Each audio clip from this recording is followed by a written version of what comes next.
আসসালামু আলাইকুম। সাইদ স্টোরি চ্যানেলে আপনাদের সবাইকে স্বাগত জানাই। আজকে আমি আপনাদের সামনে শেয়ার করব মঠ। এই মঠটি দেখতে হলে আপনাদেরকে যেতে হবে নাগরপুর উপজেলায় গয়াহাটা হাটের মধ্যে। এই গয়াহাটা হাটের পাশেই এই মঠ। তারপর এখানে একটা হাই স্কুল আছে, প্রাইমারি স্কুল আছে, আর বিশাল এক হাট বসে শনিবারে। তো আমরা মঠের পাশাপাশি আপনাদেরকে ওই হাটেরও কিছু অংশ দেখাবো। তো আমাদের সাথে থাকুন, চলুন আমরা আজকে ভিডিওটি দেখতে থাকি আর ইতিহাস ঐতিহ্যের ভরা এই মঠের বিস্তারিত আপনাদের সামনে তুলে ধরি। বন্ধুরা, গয়াহাটি মঠটি দেখতে হলে আপনারা কিভাবে যাবেন সে বিষয়টা একটু শেয়ার করা লাগবে। আপনি বাংলাদেশের যে কোনো প্রান্ত থেকে চলে আসবেন টাঙ্গাইল শহরে। আর টাঙ্গাইল শহর থেকে আপনি নামার পরে সিএনজি ধরে আপনি চলে যাবেন নাগরপুরে। আর নাগরপুর থেকে 10 টাকা হলো রিক্সা ভাড়া। গয়াহাটা যে হাট আছে, হাটের সাথেই এই মঠের অবস্থান। আর যদি আপনারা এদিক থেকেও যেতে পারবেন, যদি 20 মাইল বা ঢাকার এই পাশ দিয়ে যান মানিকগঞ্জের সাইড দিয়ে, তাহলে আপনি এসবি লিঙ্ক যে গাড়িগুলো আছে সেগুলোতে উঠবেন আর সেগুলো আপনাকে নামাই দিবে নাগরপুর। আর নাগরপুর থেকে যথারীতি 10 টাকা ভাড়া দিয়ে এই মঠের কাছে পৌঁছে যাবেন। আপনারা এই ঐতিহাসিক মঠটি দেখতে পারবেন। আসসালামু আলাইকুম। ওয়ালাইকুম সালাম। কত করে স্যার আপনি কি করতেছেন? আমাদের মনে করেন 300-400 এরকম অবস্থা আছে। মানে না কি দানের স্যার এগুলো? এটা 29 দানের চারা। সব দানের চারার দাম কি একই? বন্ধুরা, এই মঠটি প্রায় 400 বছরের পুরানো। আর এই মঠটি নির্মাণ করেছিলেন তৎকালীন জমিদার, নাগরপুরের হিন্দু জমিদার ছিলেন। তারা সুদূর সেই যমুনা নদী থেকে এই মঠ, তাদের যে অবস্থান আছে সেটা দেখার জন্য এই মঠটি নির্মাণ করেছিলেন। তো এই ইতিহাস ঐতিহ্যে পড়া এর সনাতন ধর্মাবলম্বীদের একটি তীর্থস্থানও বটে। এখানে এখনও তাদের দেবদেবী আছে পূজা অর্চনা করার জন্য। তো পূর্বে এই অঞ্চলটাতে পুরো এলাকাটাই শাসন করতেন জমিদাররা, সনাতনী জমিদার। তাদের পূজা অর্চনার জন্য মঠটা তৎকালীন সময়ে অনেক সুন্দর ছিল, অত্যন্ত নকশাখচিত ছিল। বর্তমানে মঠের কিছুটা অংশ ভেঙে গেছে, নকশাগুলোও নষ্ট হয়ে গেছে। দর্শক বন্ধুরা, তৎকালীন সময়ে রাজারা কিন্তু নৌকা, লঞ্চ, স্টিমারের মাধ্যমে তাদের যাতায়াত করতো এদিক থেকে ওদিক এবং সমস্ত ব্যবসা পরিচালনা করত। তখন নদীপথ ছিল এই অঞ্চলের একমাত্র বাহন।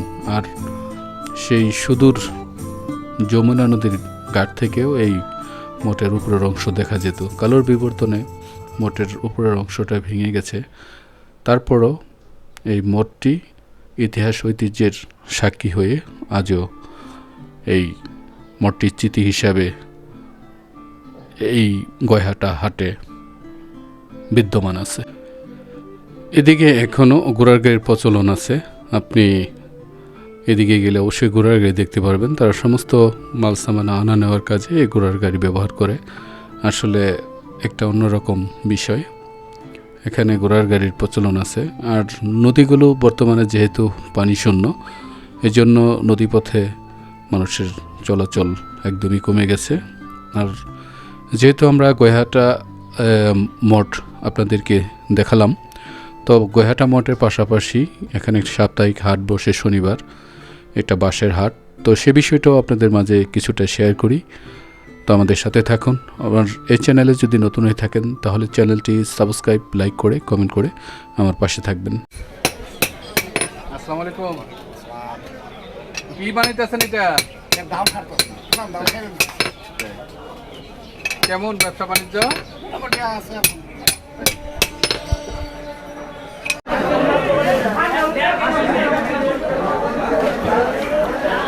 ভাই, কাপু মাছগুলা কত করে কেজি ভাই? এদিকটাতে কার্পু, তেলাপিয়া মাছ আর হলো পাঙ্কাশ।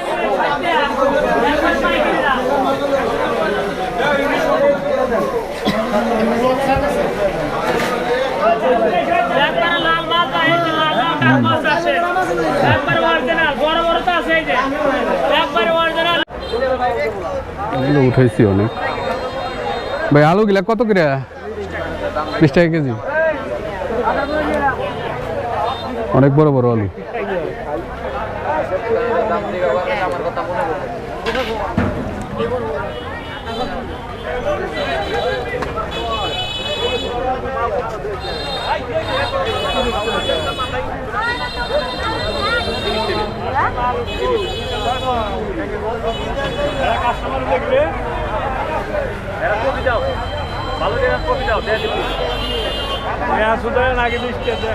এই যে কাঁচা বাজারটা একদম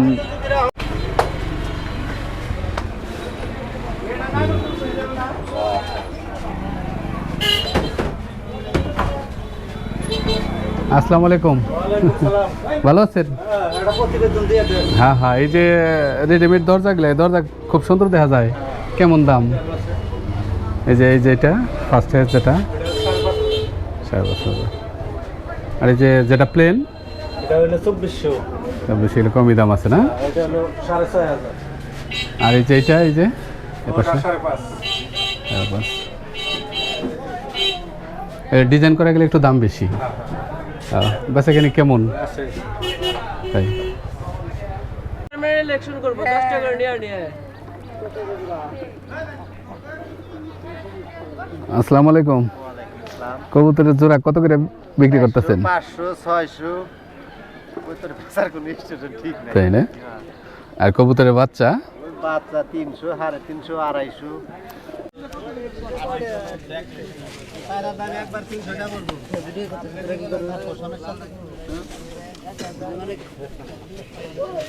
ভাই দুইটা 300 টাকা দেব ভাই।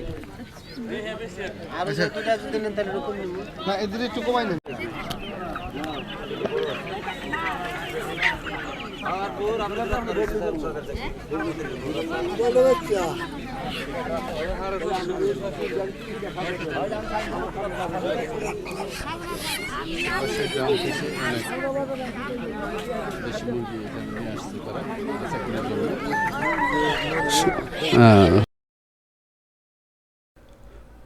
বন্ধুরা, আজকের ভিডিওটি ছিল এই পর্যন্তই। পরবর্তীতে আবারও আপনাদের সাথে দেখা হবে, কথা হবে নতুন কোনো ভিডিওতে। ততক্ষণ আপনারা সকলেই ভালো থাকবেন, সুস্থ থাকবেন। আগামী ভিডিও দেখার আমন্ত্রণ জানিয়ে এবং ভিডিওর শেষ অংশে সেই মঠের দৃশ্য দেখিয়ে আমি আজকের মতো বিদায় নিব। আপনাদের সকলকে ধন্যবাদ।